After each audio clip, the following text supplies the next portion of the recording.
mapapansin ninyo, mga kapatid, mga kaibigan at mga kababayan, yung hawak nating mga placards. Basahin natin isa-isa yung nakasulat dyan. Tignan po ninyo. Ang nakalagay, aming kahilingan, kapayapaan ng bayan. Ay, may ambulansya tayo.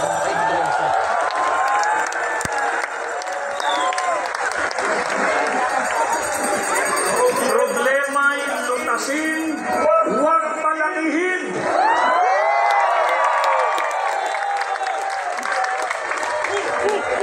Serbisyo, huwag sariling benepisyo.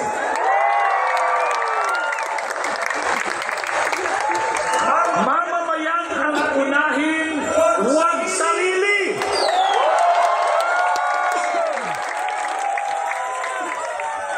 Aming kahilingan, kaunlaran ng bayan.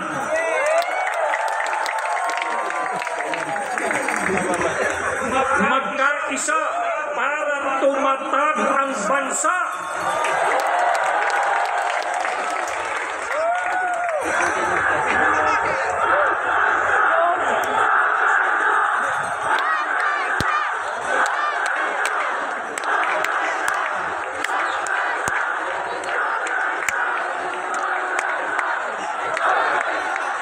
Ito pa, may nakalagay pa sa atin.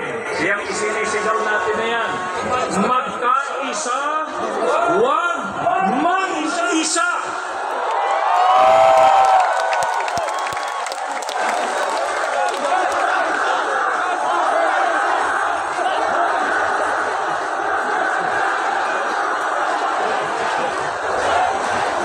Bayan ang asikasuhin, hindi sariling mithiin.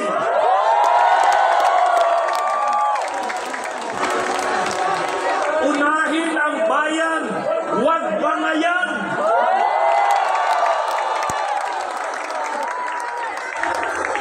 Dugtungan ninyo ito. IMC is for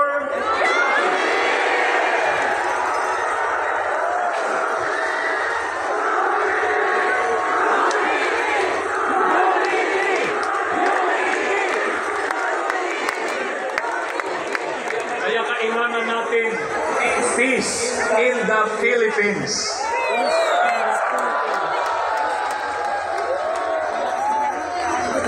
Bakit po ganito ang ating mga panawagan? Kasi ayaw namin ng kaguluhan. Saan man ito panig manggaling. Ang nais natin ay isigaw ninyo, kapayapaan.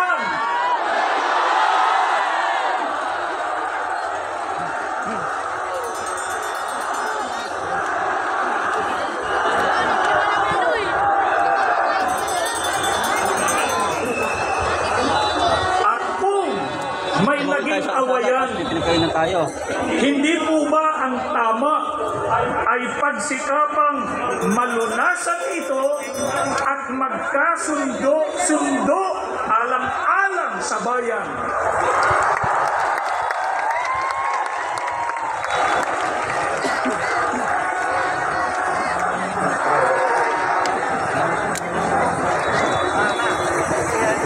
Sa pagkakaisa at sa kapayapaan, mananaig at mamamayani ang sambayanan.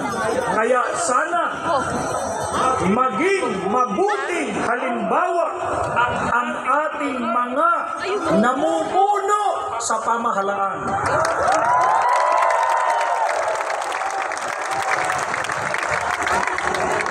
Sa ikapapayapa, ano po ang itinuturo ng Biblia na dapat gawin?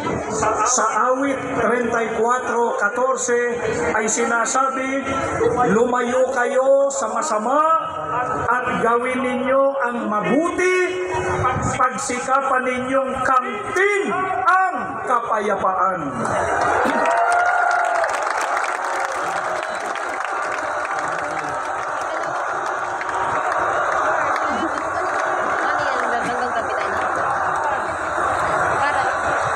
Ito po ang itinuturo ng ating Panginoon Panginoon Diyos.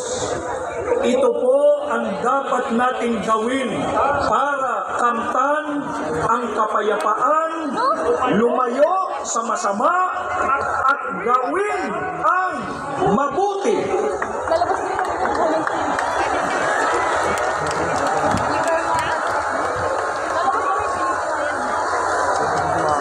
Ano po ang isa sa mga gawang mabuti na dapat gawin para sa ikapapayapa?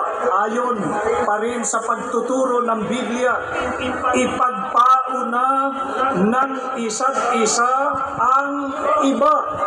Batayan sa Roma 12:10. Ang sabi pa, huwag lamang ang sarili ninyong kapakanan ang inyong isipin, kundi ang kapakanan din ng iba.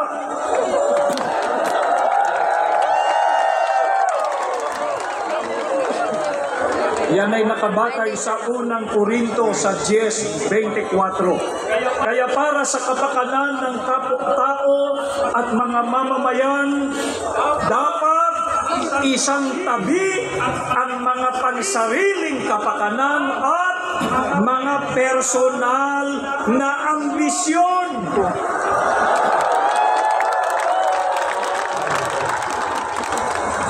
Alang-alang sa mahal nating bansa, dapat magkaisa. Iwasan Sa palikod daw. Sa palikod na yun. Wala tayo palikod dito. Wala na naman sila sa palikod.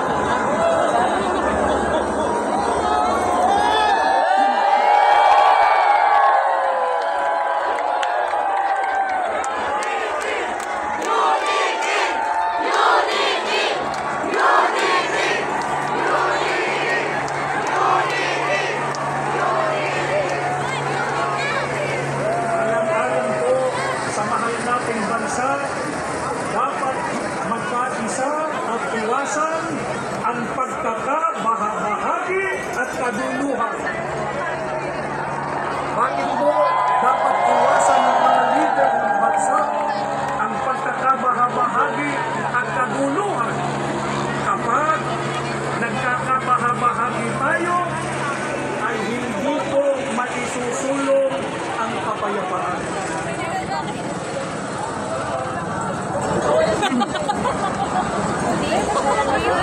At kapag kaguluhan ang namayani, hindi po mahaharap ang paglutas sa mga problema ng bansa. Katulad ng pagtaas ng presyo ng bilihin, seguridad ng mga mamamayan sa mga kalamidad, kakulangan sa hanap buhay, kriminalidad, insurgency, at marami pang iba. Ang mga ito ay nakapagpapalala lamang sa krisis pang-ekonomiya at nagpapabigat sa mabigat ng kalagayan ng pamumuhay ng karaniwang Pilipino.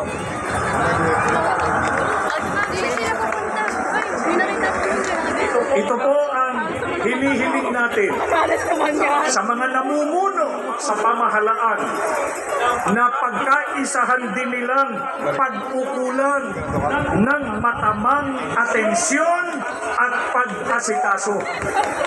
Sa halip na bangayan ang kapakanan ng Pilipinas, nawa ang pag-ukulan nila ng pansin at panahon.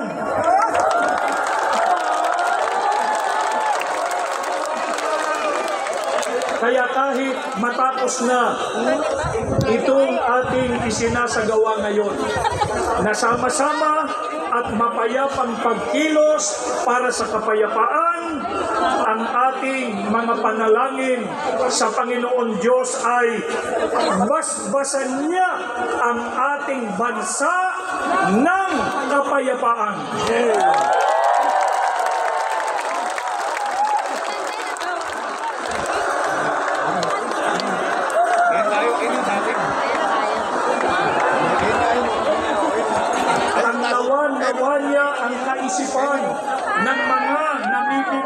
sa ating bansa upang balikatin nila ang kanilang sinumpaang tungkulin na siyang dahilan kaya sila inihalal ng taong bayan.